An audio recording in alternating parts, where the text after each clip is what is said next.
If I didn't know your style, I would describe you in 3 words as pessimistic, depressive, claustrophobic, because reading Kafka is like wandering through a cave. While reading, one feels trapped and small. Yet, Kafka does not forget to place valuable gems here and there as we wander through that darkness.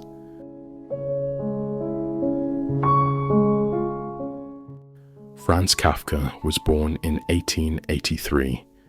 He had a rather passive and introverted mother and a harsh, authoritarian father. Though Kafka's father came from the working class, he became a successful businessman thanks to his entrepreneurial nature. As the son of a powerful, imposing father, Kafka was, interestingly, nothing like him. His father had a large, strong build, but Kafka was born weak and frail. Realizing this physical deficiency in his son, the father also noticed Kafka's soft and gentle nature, so unlike his own strong-willed personality. Understanding that Kafka did not match his ideal son image, he began to inflict psychological abuse on him.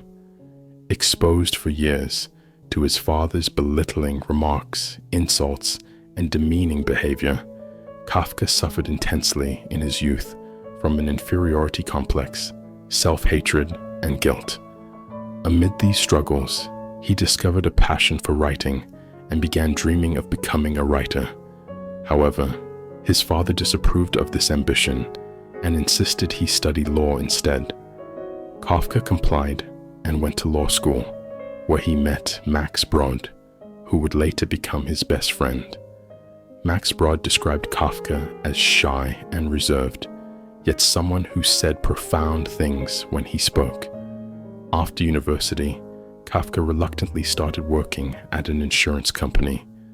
There, the intense workload and low pay made life difficult.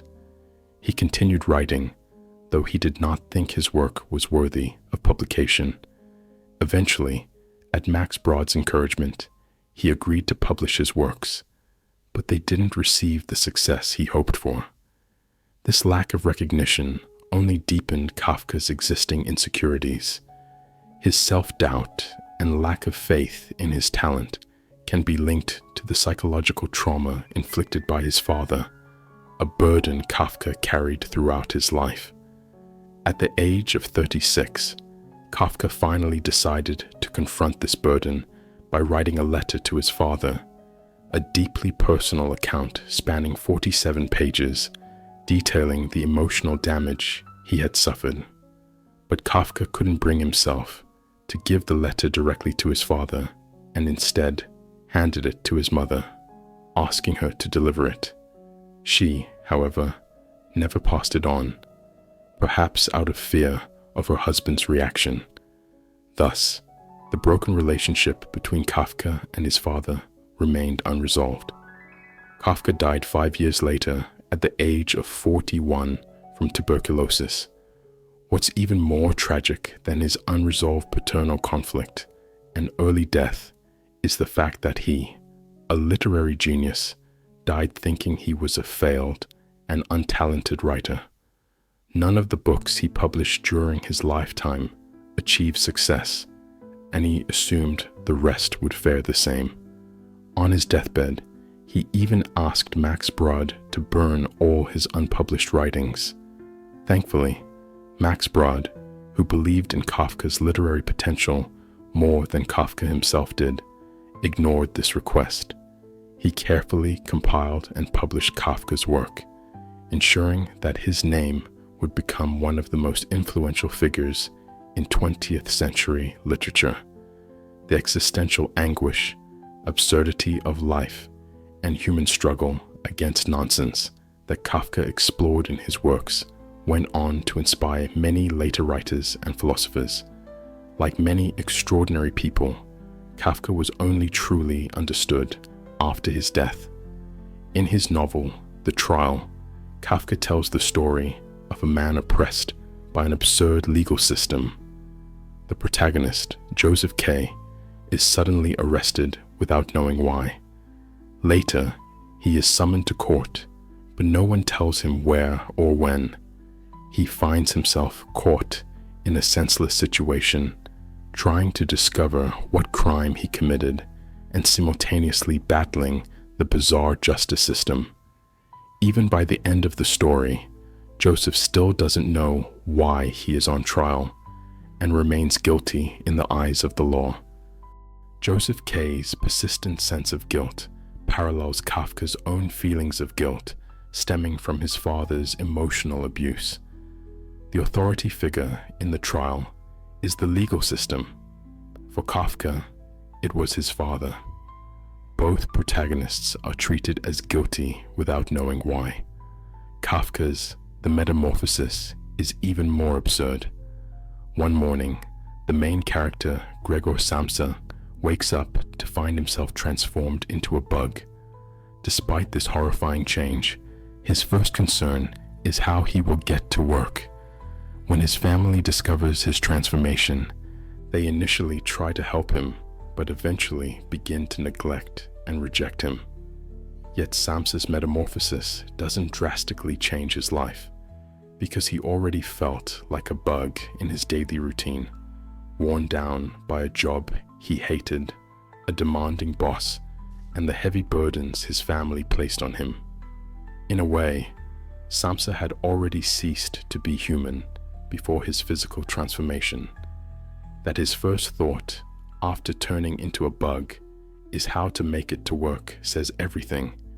His anxiety about being late to work outweighs even the existential horror of his transformation.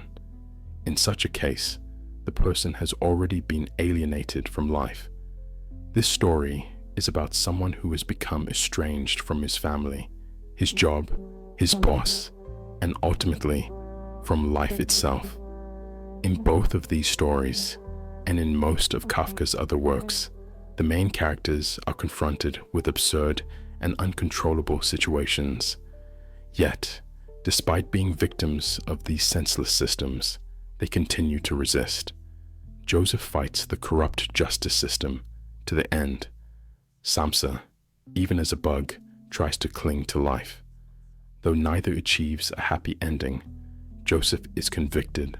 Samsa remains a bug. Their perseverance amid the absurd is what gives the stories their beauty. Kafka was a special artist, but tragically doomed. His death was only a single line in a local newspaper. Even after his death, critics found his works overly dark and depressing. Only after World War II did people truly begin to understand Kafka. The despair and absurdity brought by the war led people to reflect on life's uncontrollable and irrational nature, making Kafka's themes more relatable.